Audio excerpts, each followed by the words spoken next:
Hello, welcome to Facsimile. I'm Ryan Brown, author of Dear Coffee Buyer and your host. I'm joined by Zakiya Mason. Hello, Zakiya.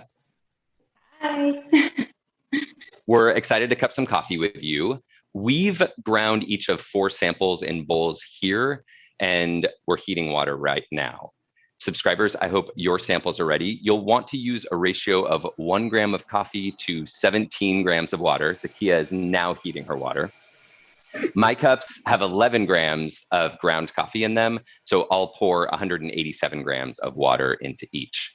Feel free to pause and catch up with us if that would help you be in sync with our cupping. If you're not a subscriber and you just found yourself here watching this video, Facsimile is coffee tasting for serious enthusiasts, where you can improve your skills, calibrate scores, and gain insights about varieties, origins, and processing.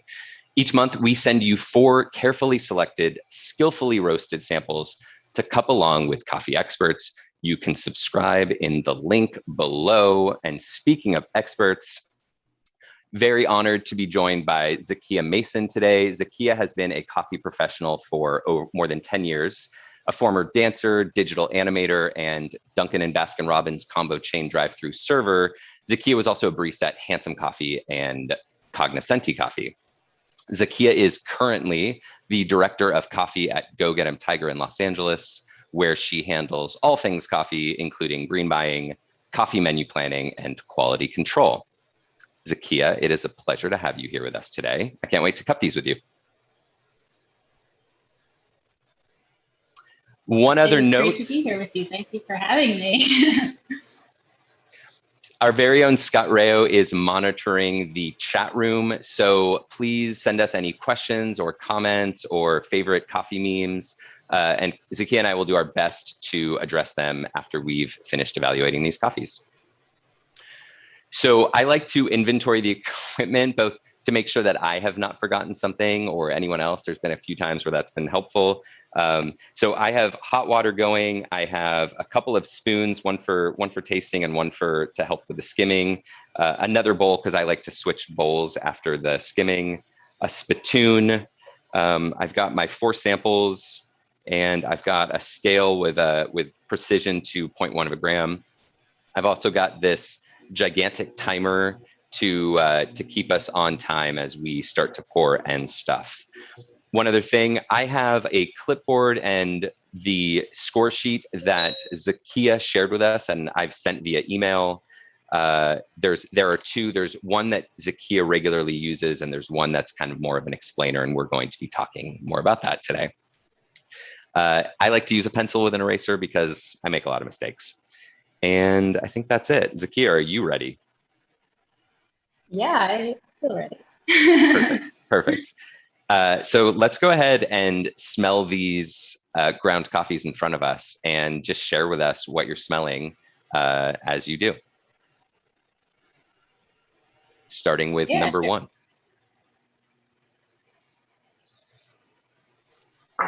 Okay, so right off, it feels really perfumey and sweet. I get it reminds me of dried fruits like raisins. And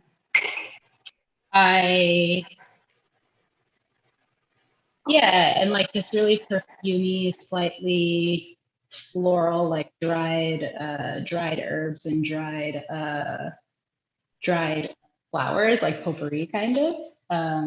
Yeah, I get it makes me feel like this is gonna have a lot of those deep raisiny dried fruit flavor. But that's nice. How that's along with what I'm getting. Along with the fruit, I'm also getting some interesting spice, some cinnamon, and maybe some high quality milk chocolate. Mm-hmm. What about 2?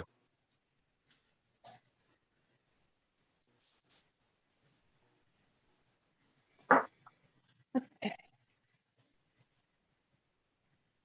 So definitely really bright and more I would say berry fruit aromatics, less of that like dry raisin, more berry and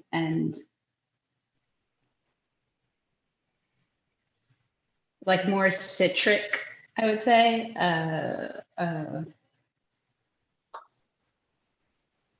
Something about this kind of reminds me of like a milk, like like instant milk as well. I don't know if you've ever had like Carnation's like instant milk Yeah, before, yeah. but it kind of makes me, it smells like that. Yeah, like in a sweet, creamy kind of way. Yeah, yeah. I'm also getting something distinctly woodsy from it. Are you picking up on that? Maybe woodsy like in like dried leaves. Um, like piney kind of. Hmm, interesting. Okay. Yeah. Or are you getting more like wood, like bark, fresh bark? No, I mean, piney resonates with me right now. Mm-hmm. How about three?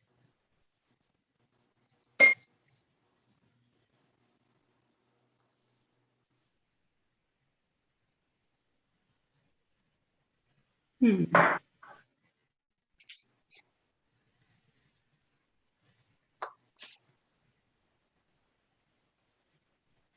Definitely something really earthy and kind of like green beady about it. Like yeah, And like kind of what? an earthiness about it. Sorry, Yeah. You like said kind of earthy. earthy and I said sort of. It reminds me of green beans a little bit. what 100%. I wrote that down. I Okay. my first smell, my first inhale was bell pepper. Then I kind of got green beans and vegetalness. Yeah, that's 100% what I'm getting. Like a green bean, bell pepper would be a good way of describing it because it's like that bell peppery sweetness that like it does. It smells like it's going to have the sugariness of bell pepper. How about four?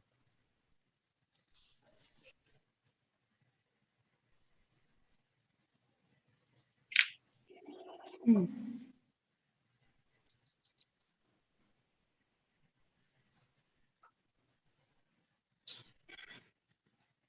This one's harder for me to pin down, but more like definitely sweet, like a dark chocolate, uh, like the way I think cocoa, uh, um, like a cocoa powder smells. Oh yeah. Yeah. I wrote Um, brownie. yeah, exactly, like brownie. I don't have like distinct things to pick. It smells really nice and it smells very like sweet fragrance, like cocoa, but I don't, not necessarily a lot of fruit, but Yeah. maybe the way like um, cocoa fruit might smell. But yeah. Yeah. I got some fruit too, some stone fruit and lime, but that brownie in that long finish there. Perfect. Are you ready to pour? Just about. That water's pretty hot. It'll take me a second. Yeah, yeah, we can wait.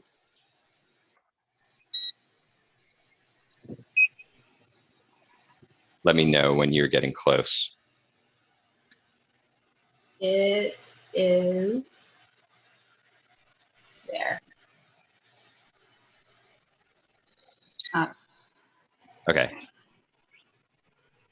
Okay, so again, I'm gonna go ahead and start this. I'm gonna start a backup timer because I don't trust this. And I'm pouring 187 grams of water on my 11 grams of coffee.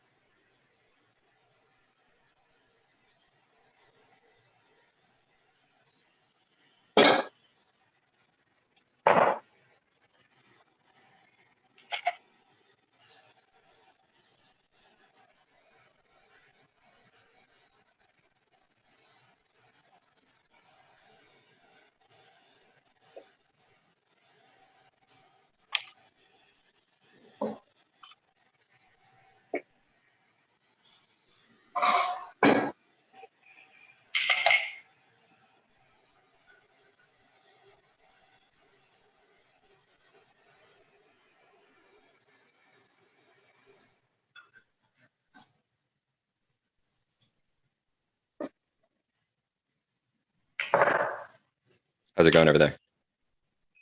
Great. On the last coffee. Perfect, me too.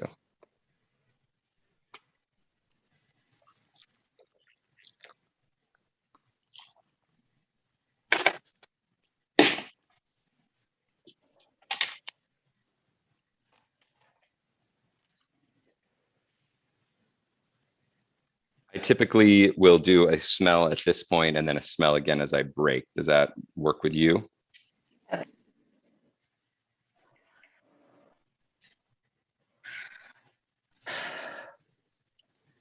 Yeah, one continues to have those perfumey florals.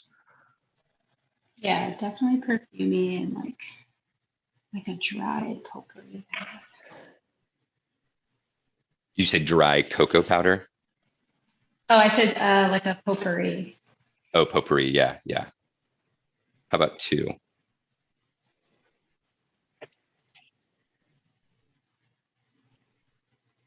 I think more like just ever so slightly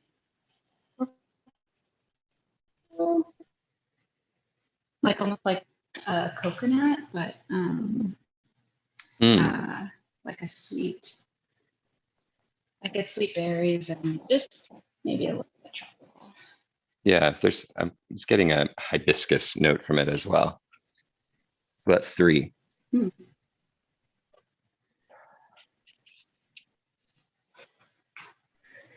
Consistent with the dry and that bell peppery green bean. Yeah, I'm with you.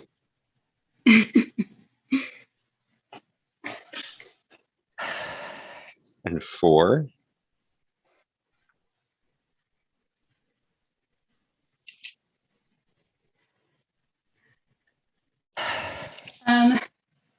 Like caramelized, like candied caramel. Oh, okay. And like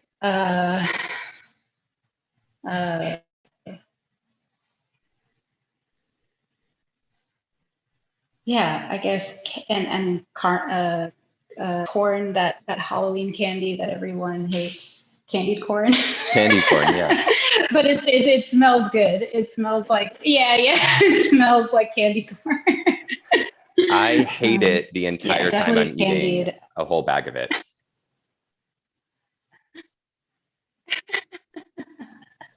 It's Every true, time. but it smells like that candy. Let's go ahead and break.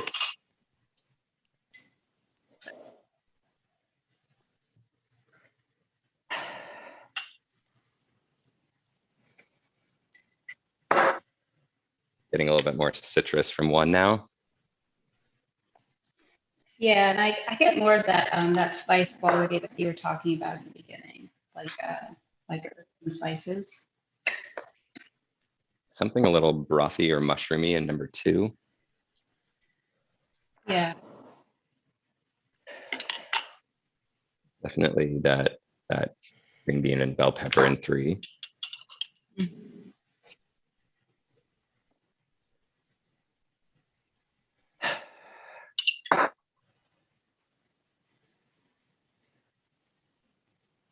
I got a lot of blackberry in the aroma before the break of four. It's a little bit more lime zest for me right now. I'm going to go ahead and that's citrusy. That's citrusy.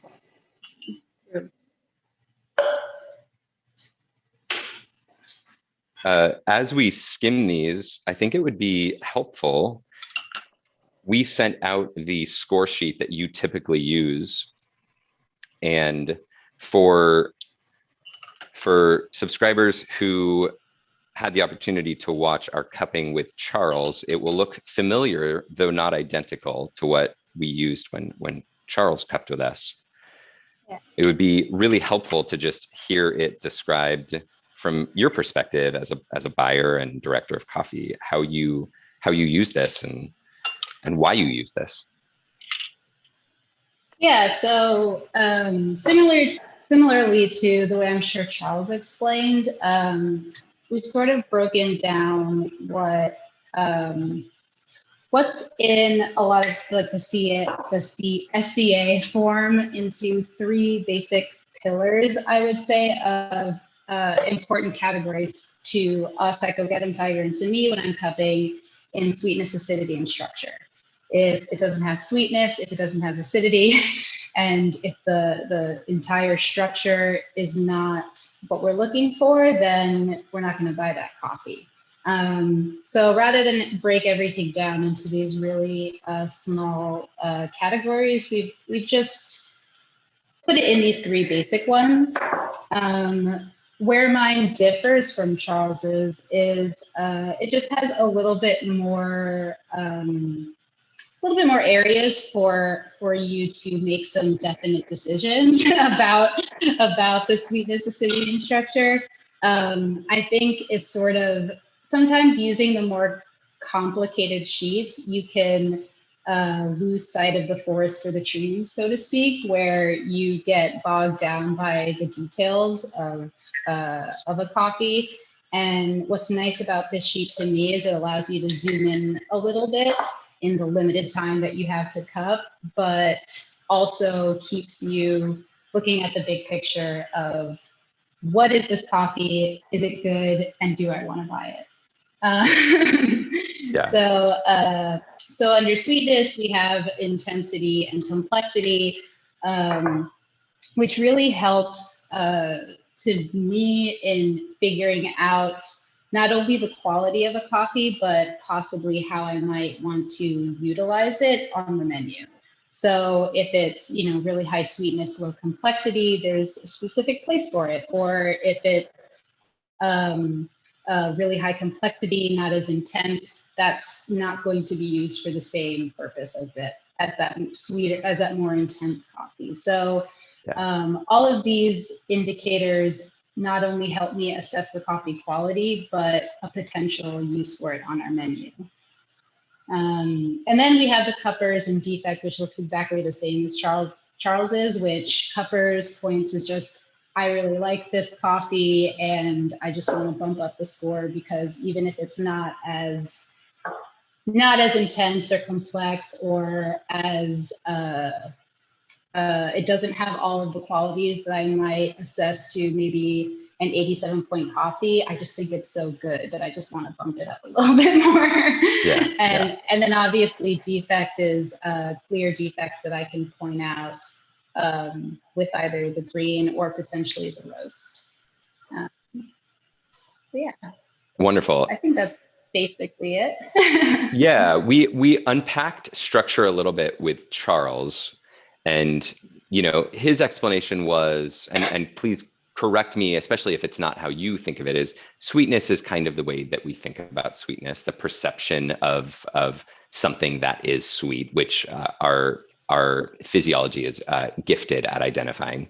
Acidity is kind of the way that it would normally be thought of on any other score sheet as the brightness, the liveliness of the coffee. And structure is kind of a catch-all for almost everything else. Yeah, exactly. It's sort of like the sweetness, I would say, is always in conversation with the acidity, where it's really like, even when you look at the, I guess, sort of the breakdown sheet that I sent you, you're not really necessarily assessing acidity in a vacuum. You're kind of always looking at it, how is it working with the sweetness?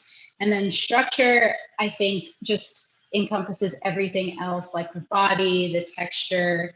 I think how overall integrated the coffee is. So maybe if it feels a little bit disjointed, the sweetness and acidity, I might not necessarily knock it in those categories, but I would do that in structure. Mm-hmm. So if it feels like maybe I'm getting nice sweet qualities, and I'm getting or maybe sugary qualities, and I'm also getting complex acidity, but they don't feel integrated, I would probably knock it in structure rather than in those two categories. Got it. Okay. And I just have to ask so the just the fact that the cuppers box exists, what do you feel like, what kinds of things often bump up cuppers or for that matter, bump it down? Or is cuppers usually only positive? It's only positive, like or at least the way I've always used it, it's only positive, and that it generally makes up, I would say, for complexity of flavor, where if I think a coffee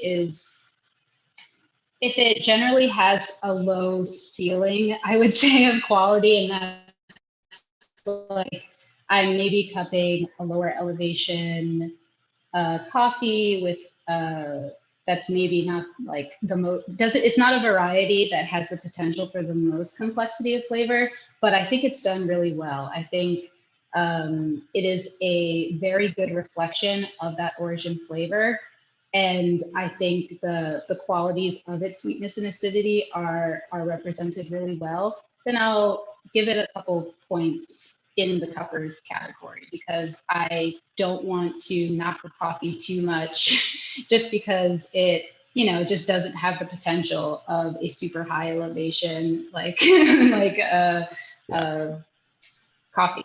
So.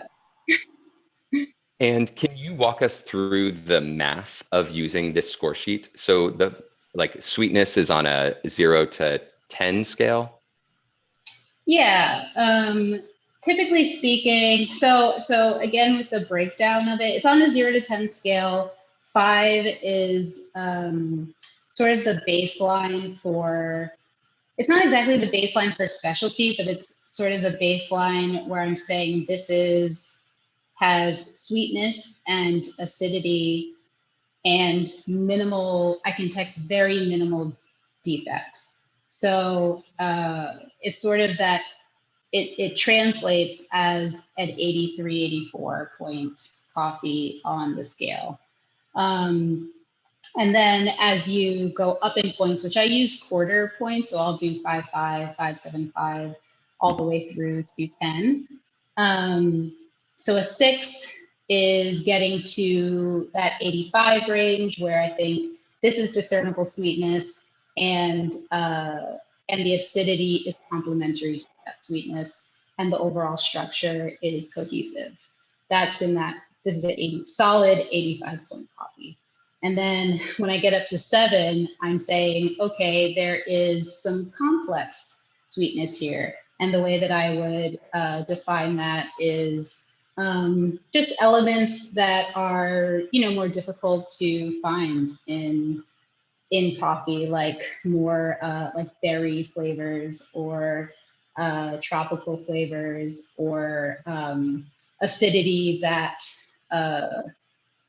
that I can actually identify as this is clear, like orange or kumquat acidity. Like that is not as easy to get in a coffee. So we're getting in this is a 86 to 87 point coffee. Then once I get to 8, we're saying this is exceptional sweetness. Like this is getting into our top coffees in the 87 to 88 point range, where it's lingering on my palate a little bit. I am getting more complex fruit flavor, more complex florality, more complex acidity that is balancing out those flavors. And then when I get to 9, this is like incredible. This is the coffee is changing as I slurp it, and it's telling me this story, and like I have to try and catch it as I go, and it has a very clear beginning, middle, and end, and the finish just lingers long after I've cupped. That's how I would separate those categories and how I would compare them to the classic score. It's not an exact science, Yeah, but that's how they relate. So we're at about 15 and a half minutes. I don't know about you, but my lab is warm. It's warmer than it usually is. So we can probably go for another minute. So yeah, mine's warm. Okay, yeah, perfect. Sweetness is 10, acidity is 10, structure is 10. And then if I recall correctly, you multiply those by 3. Yeah, that's how Charles, I honestly have not really done the math the way Charles has done it. So I Perfect. really Yeah. How do you do the math? I really just base it on if I'm getting sevens across, like I know it's that 87 to 88 range, and based on like the quarter points that I've done, I bring it up or down. Okay, so you end That's up kind of just deciding what the classic score is. And that makes sense pretty much. because probably more than Charles, you were at least, well, while you two were working together, you were talking with suppliers and producers about scores. And if you had told them about this, it could have been confusing. Yeah. We never shared this particular sheet with anyone that we're cupping with. It's pretty much internal.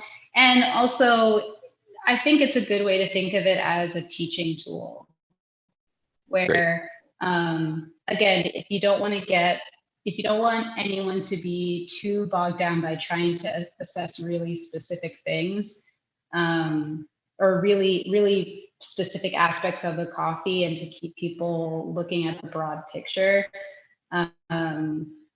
I think this is a great way to do that. And it's a great way to keep me doing that as well. Yeah. Because I definitely can get lost in the sea of trying to describe one specific aspect of the coffee and realizing, but is this even a good coffee? I don't. Right. Do I want it? Would I serve it? Yeah. Okay. Yeah. I'm gonna test these. I think they're a good temperature. How about you?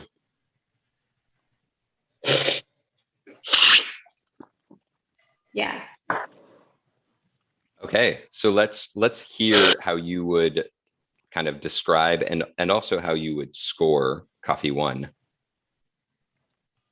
Yeah, so definitely that dried fruit quality is coming through immediately. It reminds me of like round like cherry flavor, almost like those jarred cherries that you get in sales. Yeah. I'm forgetting the name for it now. Like maraschino. And like not the maraschino cherries, like I think it's Luxardo. Oh yeah. Okay. Yeah. Um, uh, and that raisiny, and it has this acidity that I think is complementary to it. Maybe like a navel orange, like a more subtle citrus, but sweet.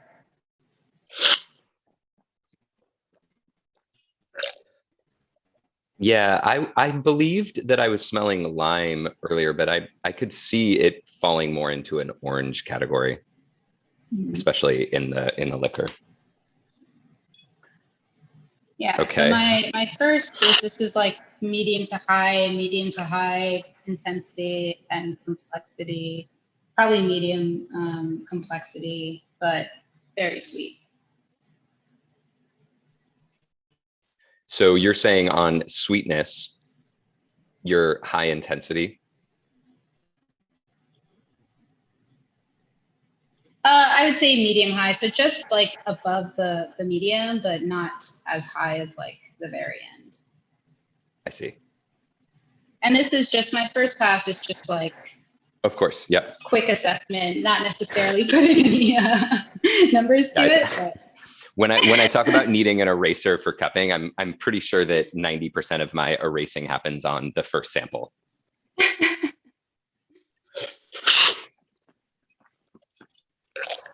All right, talk to us about coffee two.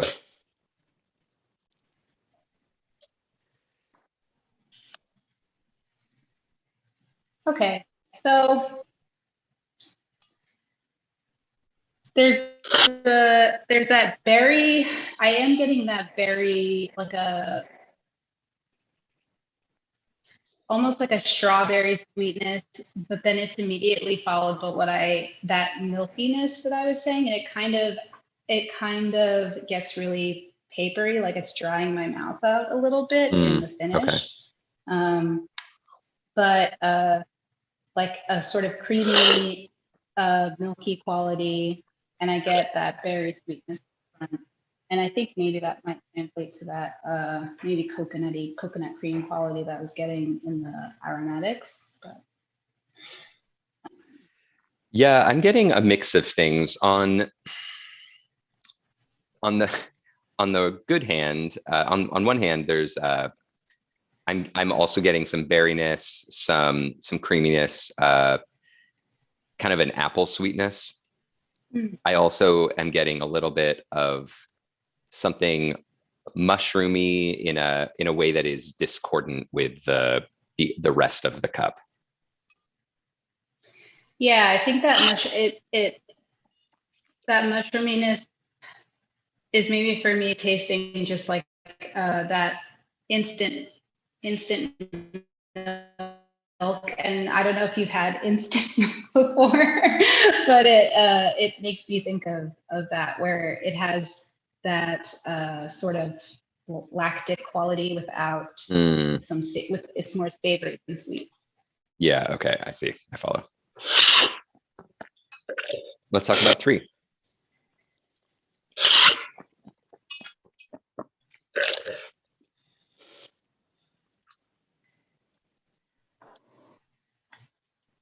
Yeah, honestly, this is really consistent with the way it's smelling, like sweet bell peppers. Like this coffee is consistent throughout, and like the finish is that earthy. I think if I were cupping with Charles, he would say forest floor as a descriptor of that finish. But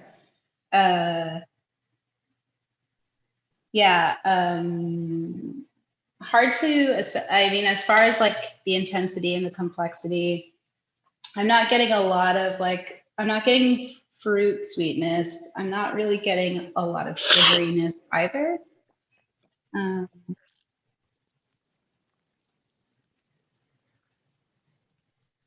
I get some sweetness, but it's not connected with nice acid. Like it's not the sweetness and the acidity are not blending well together because the flavor profile is quite vegetal. Yeah. A mix of uncooked and even kind of soupy vegetables for me. Yeah.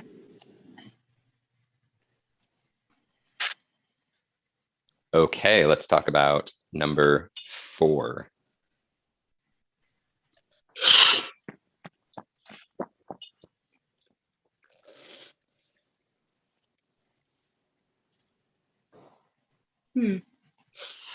So instantly, like the syrupy body reminds me of maple syrup in that it's like complexity and overt sweetness, and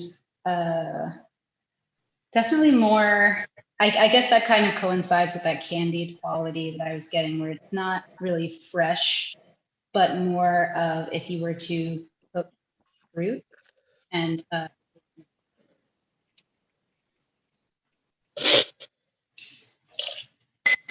also I do get that lime zest that you were getting. Okay. Yeah, I like candied as a description for this because even in its presentation of the florals that I'm getting from it, which remind me of a specific candy, a violet flavored candy that I had before. And the fruit is more like something you might get from like a lime flavored fruit. There's some candy. I mean, there's something lime flavored fruit, by the way, is called lime. The lime flavored candy. There's something very candied about this. I like that as a way of kind of describing the way that this coffee is acidity is presenting these flavors. Yeah, definitely. I am getting that plurality as well. It is like a lavender or violet candy, like you said. Definitely, I would put this in the like higher intensity, higher complexity right away. And I think that acidity is also in the medium to high to medium high complexity. Yeah. Okay. Let's do this now. Let's do another pass.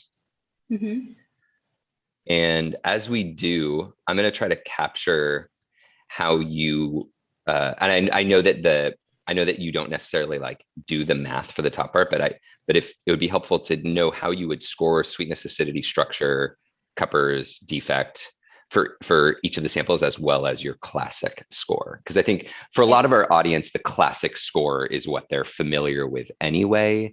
And that's where I think a lot of the magic here can happen, where they're cupping the same thing, and we can talk about how we would score these. Definitely. So let's start with number 1.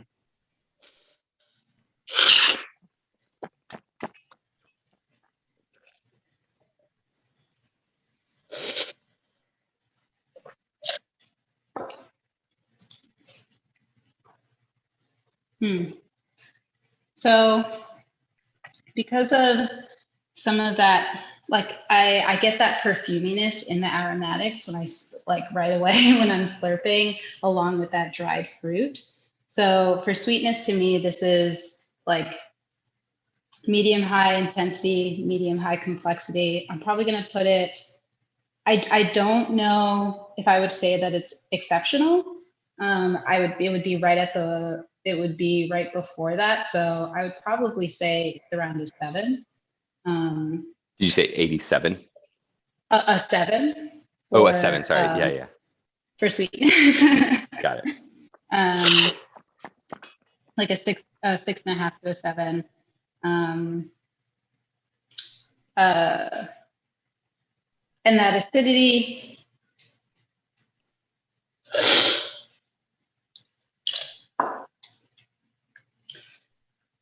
again, I do get a lot of that navel orange.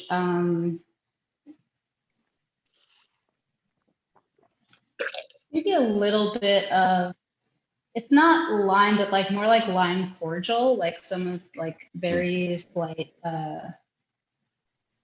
I want to say, I don't mean bitterness in a negative way, but the way lime cordial has like that slight bitterness. Generally complementary to the sweetness, though not necessarily doing anything for me to make it more vibrant. So I would probably knock it a little bit and put it in closer to 6.5. Okay, perfect. How about structure?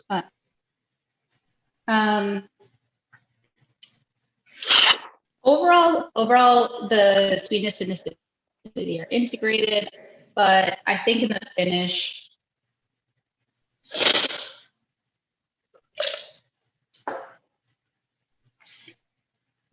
it's not, I'm not getting a finish that is, I'm getting a finish that is basically on par with that sweetness and acidity. It's not lingering too far past when I'm tasting. It's still sweet, and it's still it's almost like this, still that raisiny. It's going into more dark chocolate qualities to me as a finish, and maybe just slightly dry. So I'm probably going to keep it around 6.5 structure. Okay. Great. What would you give this as a classic score? Based on these numbers, I'm probably going to be around 86.5 for this. Like, I think it's maybe 80. Like in my mind, it's like 86, 86.5. I think it is I think it's a good coffee. And it has really nice sweetness and interesting flavors. I think the finish is the main thing that knocks it a little bit for me. I'm giving it an 87. I'm generally pretty happy with the kind of the ways the flavors and the finish integrate. Yeah, let's talk about number 2.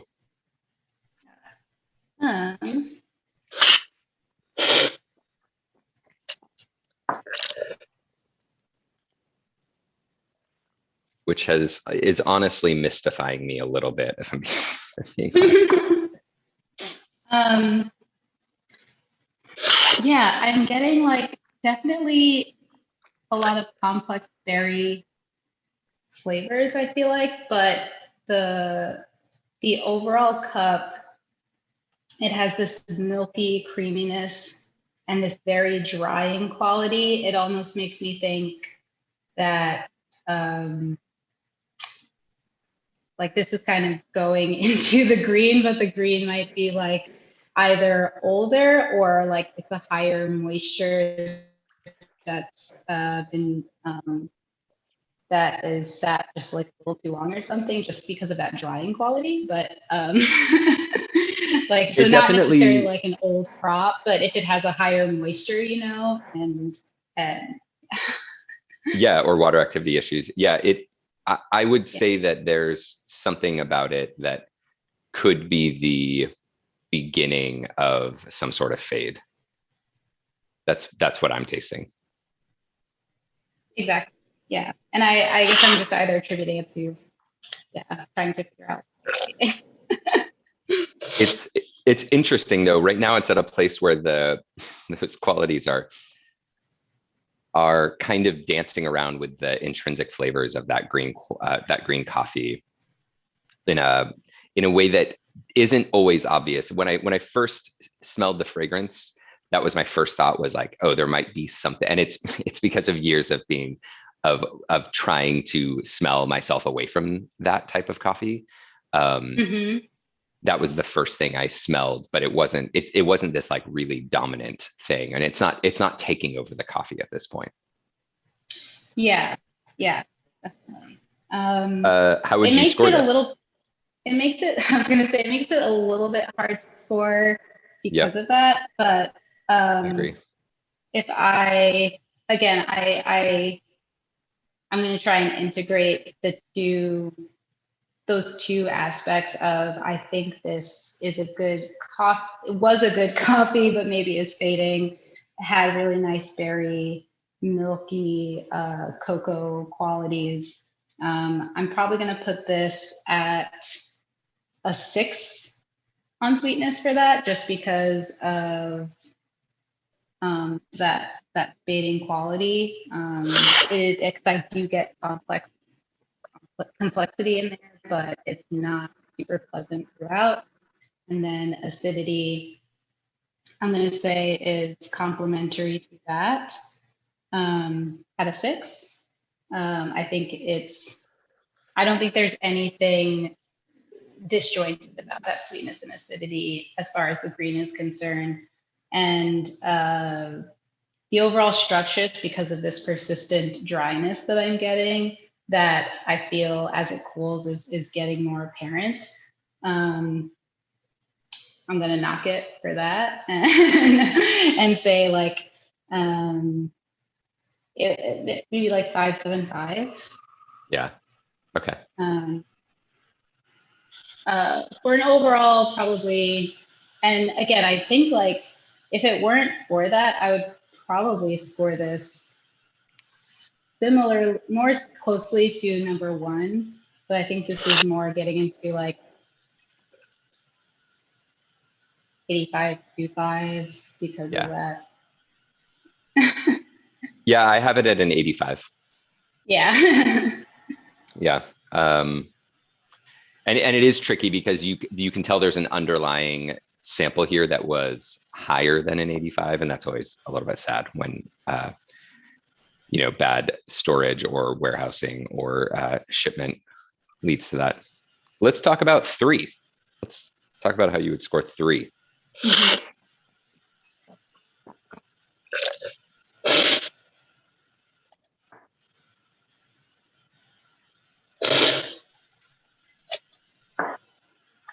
Mhm. Still very consistent. Like the sweetness, again, is to be just like the sweetness I would get from like bell peppers, sweet peppers. So pretty low intensity and complexity.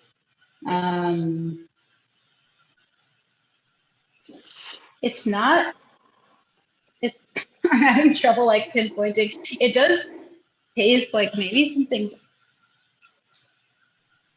a little bit off.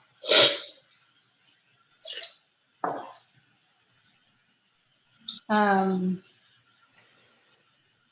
we don't have to spend a lot of time on this one. It is it is surprising how adamant it is that it's not a cup of coffee, but it's actually a brothy, savory soup. Like it's really it's quite persistent that we've confused it and it should not be on this table. Well, I think that I don't know that so this is interesting because I wouldn't necessarily say this is, I don't have an exact defect to attribute to it. So I might just say this is like a lower scoring specialty coffee, just because of that. Or, like, it kind of makes me think of like the way Catamore usually presents itself, like those sort of more vegetable flavors, but you know, generally free of defect, over defect. So yeah.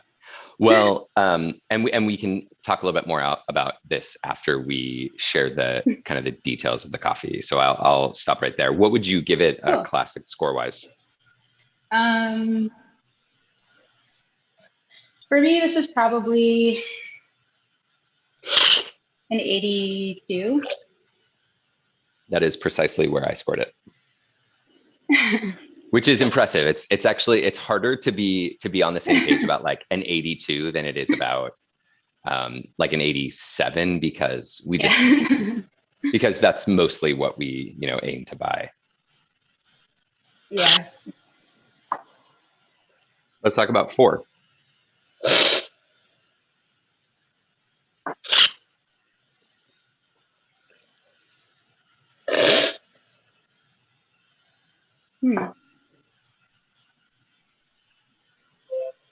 So, sorry, this one,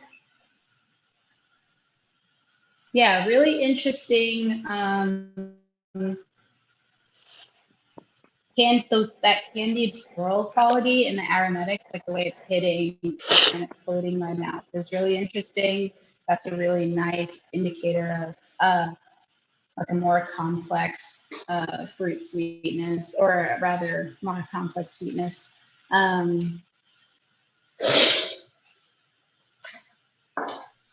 definitely putting this in the 7 and above. Yeah. Maybe a 7.5 there. I don't know if I would necessarily say that it's exceptional. Mostly because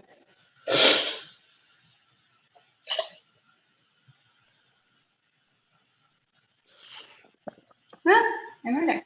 It is really nice. I would probably put 7.75 at least for that sweetness. I think it's really persistent. So again, like I don't know if it's me, but I am getting like this dryness. That's the only reason that I'm like a little bit hesitant. I don't know if you're getting that, but I'm not getting that from my bowls. I also okay. On 3, despite all of the things that I don't love about the sweetness and the acidity, I found it to be maybe the least, maybe even the opposite of dry in just the body, like the mouthfeel itself. That's going back to 3, but oh yeah, I don't mean yeah, 3 was not at all dry for me. 4 is a little bit dry at the finish. Yeah, that's the only thing that. So when I get to an 8, to me the sweetness is just a little bit more persistent. And even though this is very sweet and complex, I just hesitate giving it that 8 because of the sweetness being a little bit less persistent. Sure. Okay. So you're thinking maybe 7.5 for sweetness.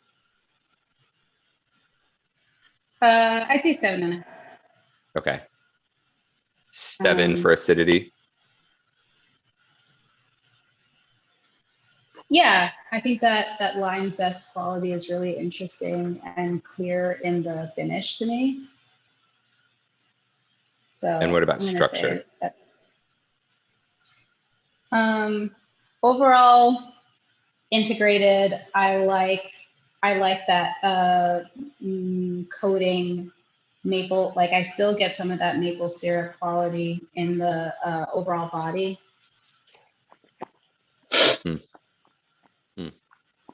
And a really like nice texture overall. So yeah, I'm gonna give it a 7. And what about classic? Classic, I'm gonna say 87, 87.5. Okay. I said 87 for this one as well. So 1 and 4 kind of seem to stand above 2 and 3. How would you describe the difference between? Because something that you and I have talked about before is how you look for the commonalities in coffees along with the differences. I'd be interested in knowing how you would compare and contrast 1 and 4 here.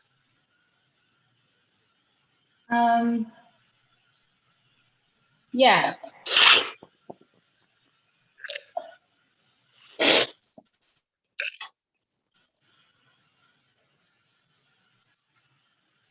Actually, as it's cooling, I do kind of want to bump my score up because it is tasting for number 1, because it is really, I think it has a lot more vibrant acidity than I originally pegged it for having. And I think it has much more fresh fruit quality than number 4, where it has that more candied, sugary sweetness and sugary qualities. Number 1 is a little bit more like that fresh navel orange, and the perfuminess of it is more like dried floral qualities rather than candied floral qualities. That's how I would distinguish. Yeah, I've been going back and forth. I've been kind of sneaking back and forth between them throughout the cupping because I was interested in this. There's something more aromatic about number 1. They have very similar levels, I would argue, of sweetness, like intensities of sweetness.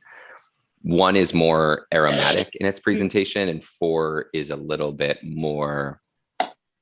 There's something more contained, not in a negative way. There's just something more contained, and going back to the way you described it as a candied. It's candied like flavors, I think, is a good way to show that. Would you like to know what these are? I definitely want to know what these are. Absolutely. Do you this Facsimile is not a guessing game, but do you have any theories about what any of them are? Oy. Well, I mean, I did guess already, I guess, with number 3 that this makes me think of like some kind of like Catamore Robusta type variety. I don't know necessarily about the country of origin. I would guess it's a Central or South American coffee. Yeah. 2 makes me think of, it does make me think of like an aged Ethiopia, just because of how like subtle and tea like it is. And I've had Ethiopian coffees that are way past crop that have that papery finish. So it's reminding me of that. Man, number 1 and 4.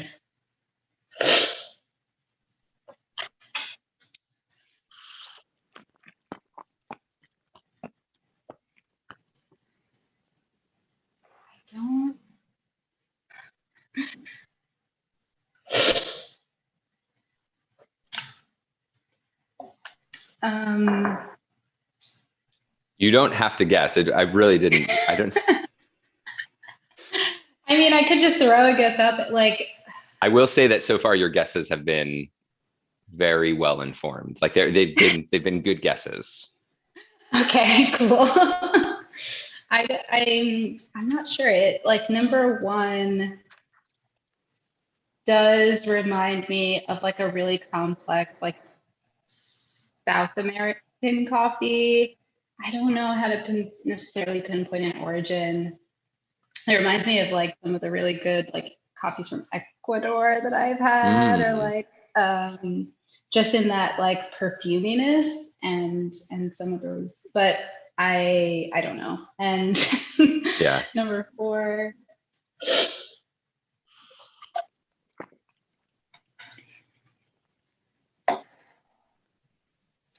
It reminds again, it makes me think of a South American coffee, but more like Colombia or Peru. But number one is Suke Quto. So Kurume and Welicho varieties grown 1,800 to 2,200 meters above sea level. Tesfaye Bekele and his 171 neighbors produce this coffee, and then Tesfaye washes it at his mill, which is Suke Quto in Odo Shakisso, Guji, Ethiopia. This was imported for us by Trabocca. So got it. Well, not Ecuador, but you were describing an Ecuador that tastes like kind of like an East African coffee. So I think maybe I thought you were going to trick me. Number two, I like to do that. I definitely like to do that. There is like a kind of a trick in here, but it's more at a with perspective. Number two is Harbegona, a mix of heirloom varieties washed at the Rumodamo mill, 2,300 meters above sea level in the Harbegona town of Sidama, Ethiopia. This was imported for us by Collaborative Coffee Source.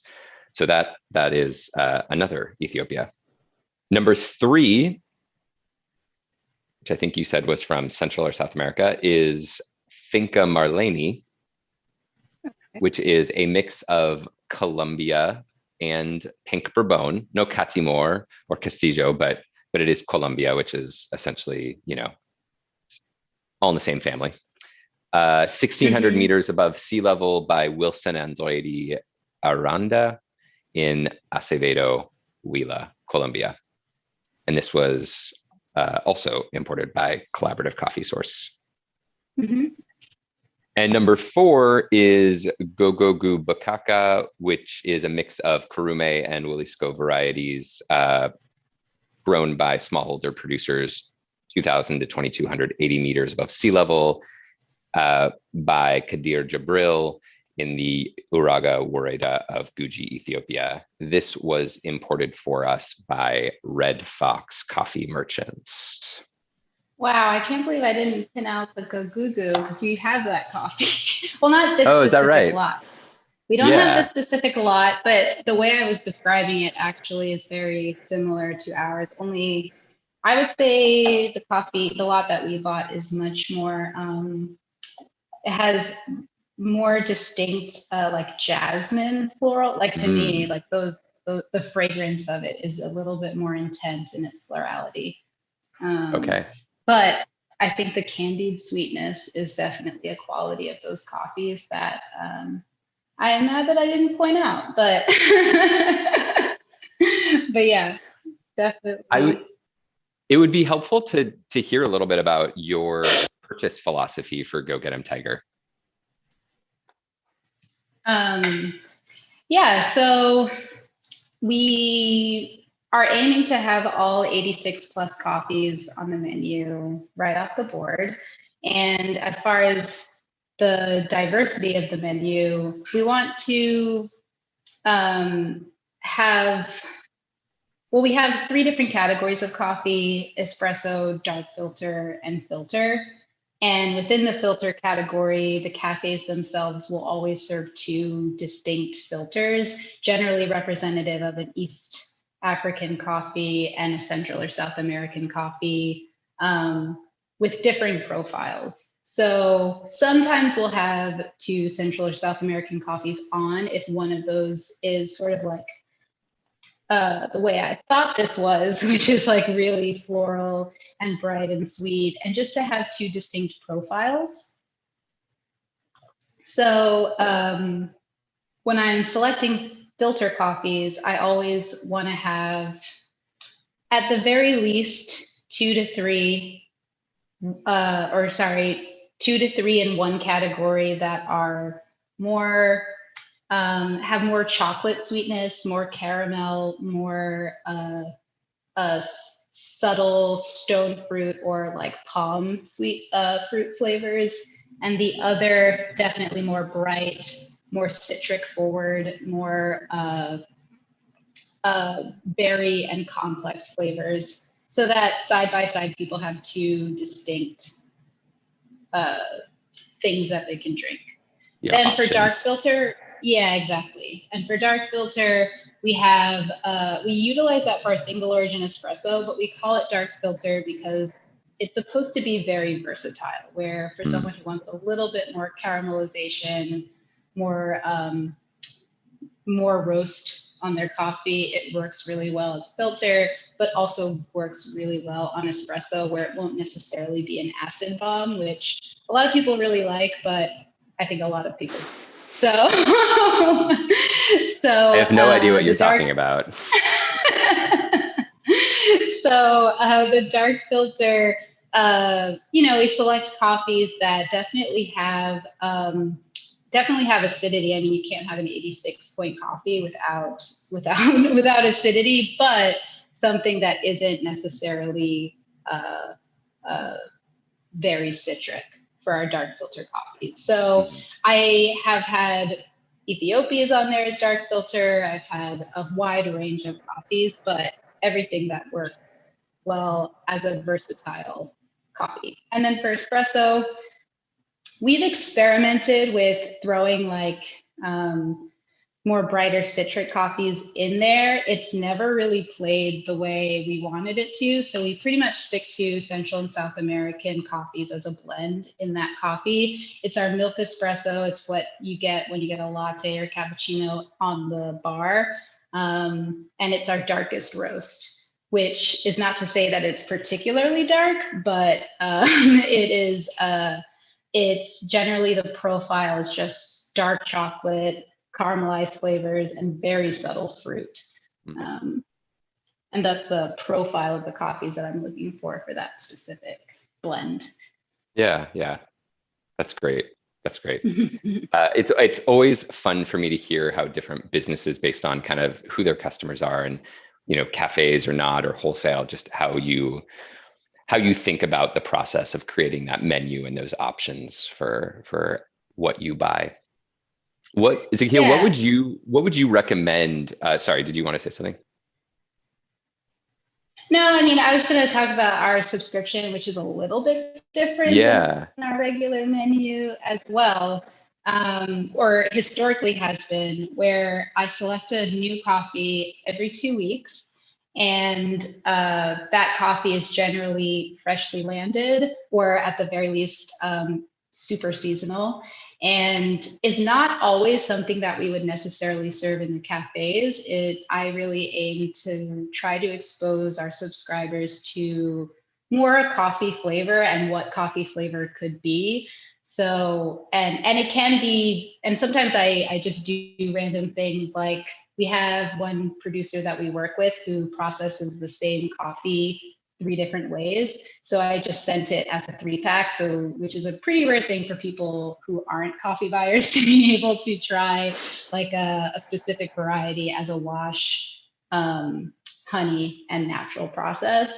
And yeah, so that one is a little bit distinct from our regular menu, but yeah. Our audience is a lot of people who are interested in improving their skills as cuppers. What would you recommend that they do? Yeah, I mean, similarly to what we're doing now, but tasting as much going out and tasting as much as you can, and not just coffee, but actual fruit and food, and talking about it with other people, I think is the best way to really understand what it is you're tasting. So pre-COVID would go out to eat a fair amount with my friends. And I think making a point of sharing food and talking about what you're tasting, like, is this really salty, or is this like really sweet, or are you getting this? And that engagement and trying to actually talk about what you're tasting and compare it to what someone else is experiencing, I think that communication aspect is what for me has really helped me become a better taster. Because I think when you're in sort of your own vacuum tasting by yourself, which a lot of us have been, you're not necessarily trying to explain or trying to communicate what you're tasting, which doesn't really help you that much. I don't think if you're not verbalizing it and you have to then describe it to somebody else, you don't know how. You don't have the words. Right. So. Yeah. So are you scoring your plates on a 1 to 100 scale, or do you use something else? Like in a restaurant? Definitely a 1 to 100. It's actually funny because we do sometimes joke about like 87-point tacos versus 85-point tacos here in Los Angeles. That's, it's interesting because there's the expression like I'll often say like, no pizza is bad. I mean, like, even if it's bad pizza, like it's still pizza, which there's a line somewhere, there's a limit to that, but it would be helpful to use a 100-point system. I just worry that your 90-point pizza. I just worry that people other than coffee tasters would think that they needed to give things like 95s or 99s even, or hundreds. And I'd just be like, no, you can't do that. That's not fair. You're ruining this. I have some more questions for you. Also, Scott is in the chat room. I'm gonna ask Scott to join because Scott is, you can't tie Scott down. He's somewhere where he's going to join by audio only. So we won't be able to see Scott. And while we wait for him, could you tell me someone who you learned a lot about cupping from? Oh yeah, I think definitely Charles, because we worked a lot together. And I think the way, like the approach that I've developed, and that the general approach when I first started really cupping coffee like 7 years ago was established by Charles, and we just cupped together so much that I definitely got the most from him. And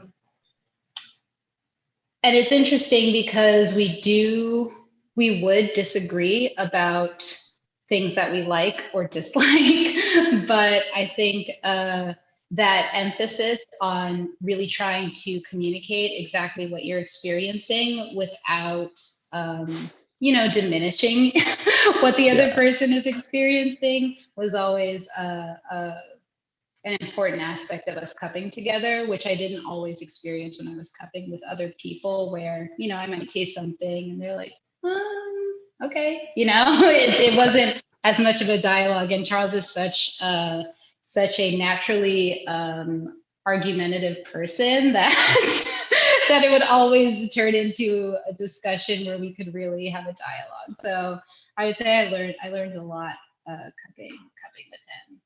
Yeah, that's great. That's great. Hello, Scott Rayo.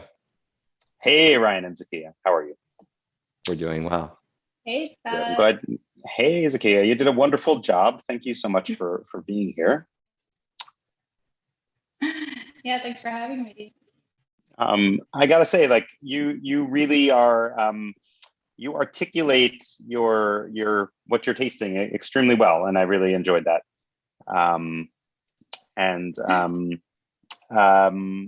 Yeah, no, this was interesting. I'm wondering if either of you have any sense of what might have happened to coffee number 3, because I think Ryan, that this coffee was initially much more pleasant when you purchased it, and a lot of the people on the chat are kind of like, like what's going on? Why is number 3 the way it is? And I'm wondering if you have any thoughts on that. Are there literal flames in the chat room right now from No, the fallout? no flames. People had a great attitude of, there was contrast. They found this interesting.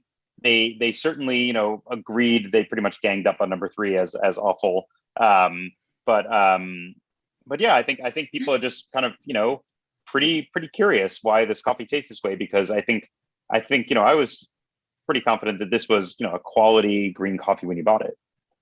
Yeah, it was. Well, it was. I can promise you.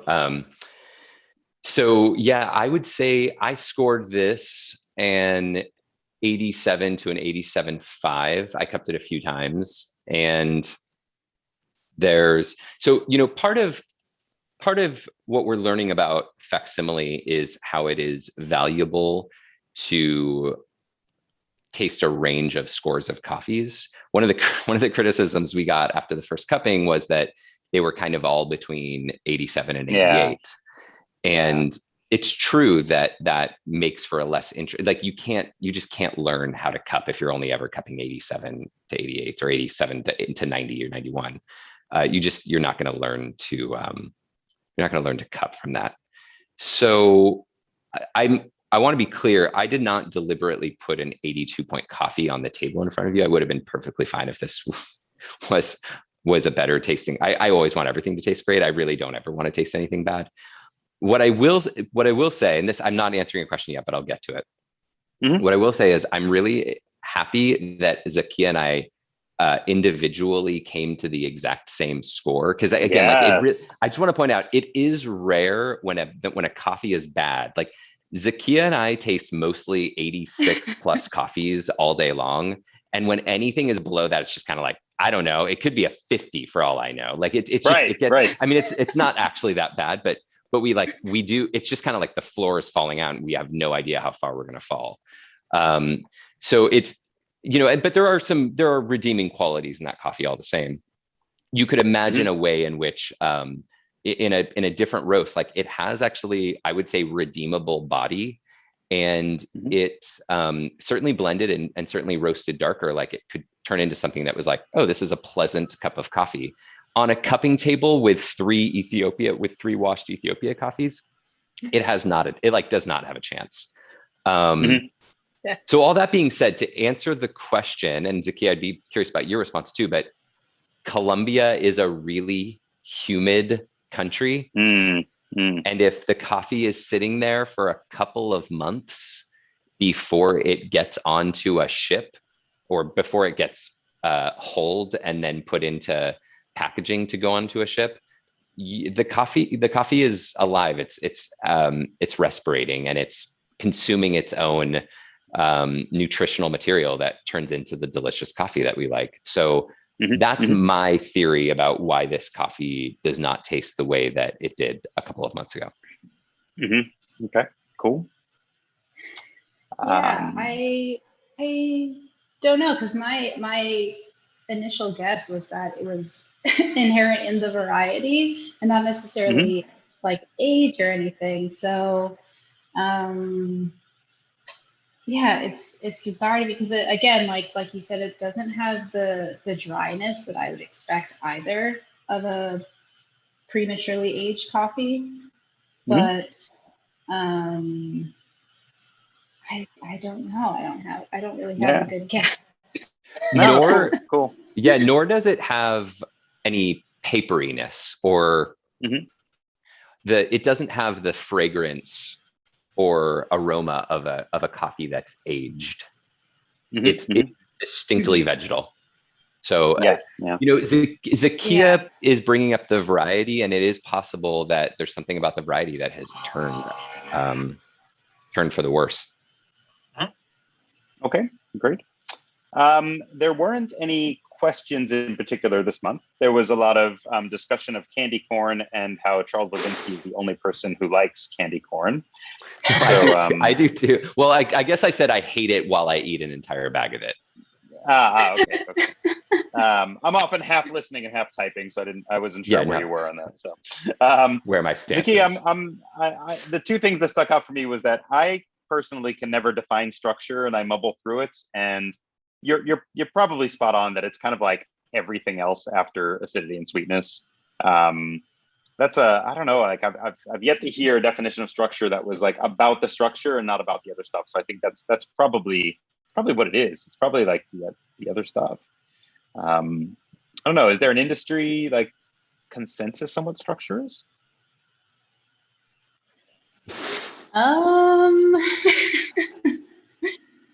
Sorry, you broke up a little bit for me, but I don't know. Is there an industry consensus on, actually you could say anything, and I know the answer is no, but Scott's question was, is there an industry consensus on what structure is? Got it. Yeah. I mean, no, but to me, I just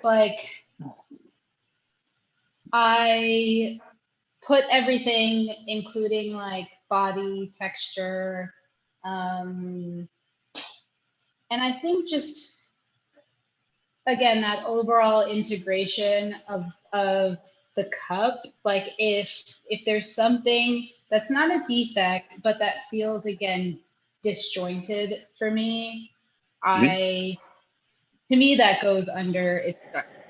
I don't think, I do think that when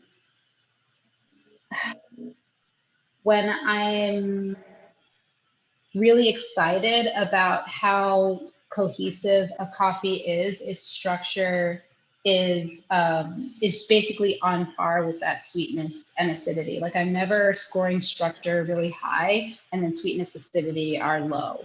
So if that helps in any way, it does. I will put structure below. And I think the way this score sheet goes is in order of importance, right? So sweetness is number one and everything else follows behind it. So first the sweetness, then how the acidity works with the sweetness, and then how the overall cup is integrating those two factors. So like I'm never gonna have, for example, like I said before, acidity be an 8 and sweetness is a 6. Like that just doesn't make sense. So that's how I can best define structure, as just like kind of encompassing those other things. But now I don't know that my definition could be standardized by the industry. No, that's fair. You're not alone at all. I really like what you said about the complicated scoring sheets, about how easy it is to get lost in the details and lose sight of the forest for the trees.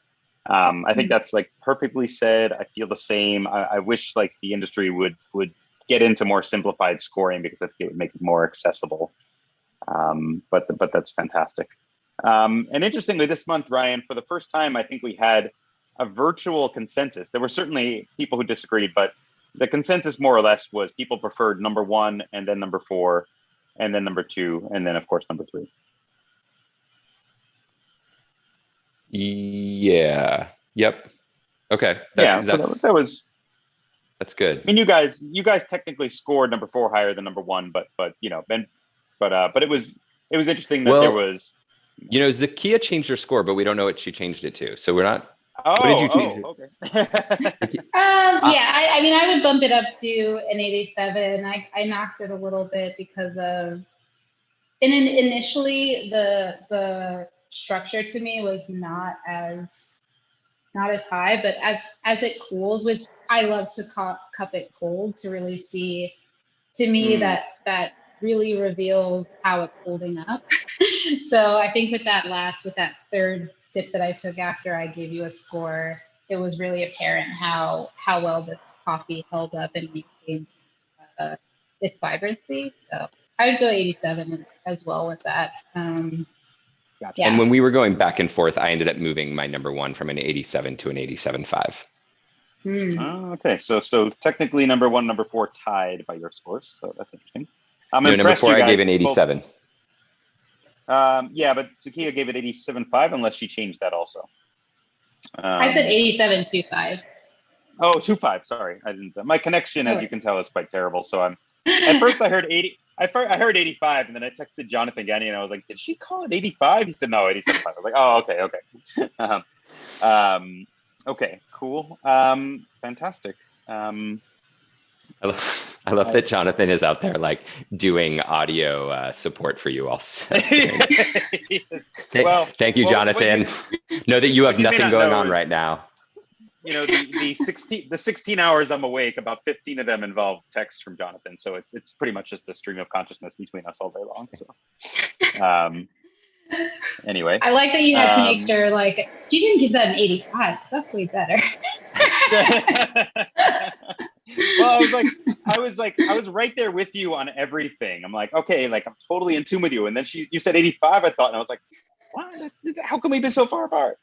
I'm not confident in my scoring, so I get a bit insecure when someone I respect is like off by 2 points. I immediately think like, what am I doing wrong? You know.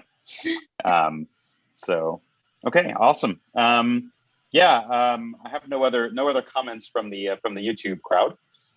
Yeah, I'm thinking, Scott, that maybe what we'll do in the future, and I'm saying this aloud so that people can vehemently support or reject it. I'm thinking maybe what we'll do in the future is solicit questions via email in advance of the cupping, Cool. just to give people a little bit more time to feel comfortable, or to ask in a more private way, in case, because we get questions via email, but maybe people don't totally feel comfortable asking them in front of the YouTube. It would also allow us to kind of like see what repeat questions we have, and figure out where it makes sense to email someone back versus address it here. Yeah. Plus, only 10% to 15% of the people who will cup these coffees are actually watching the live broadcast when we do text questions. So yeah. Yep. Fantastic. Yeah, it's Saturday morning. It's hard. Wonderful. Thank you, Scott. And just a couple comments. So I will post my score sheet from this cupping on facsimile.coffee later today. And then a couple other notes. We no longer sell the a la carte coffee after the cupping. However, we do have larger subscription sizes if you want more coffee. And also, with a few people, we have, just the way that we do this, we have some leftover roasted and green coffee after the cupping. If you're interested in regularly purchasing either green or roasted coffee from us, please reach out to hello@facsimile.coffee. I did it. And as always, please send your feedback, comments, questions. As always, an equal amount of love and hate mail. And I think that's all. All right, wonderful. Zakiya, thank you so much for joining us today. It was a delight. We learned a lot from you. Yeah, thank you for having me. It was really fun to cup with you. That's generous. Thank you. Thank you. All right. Bye-bye.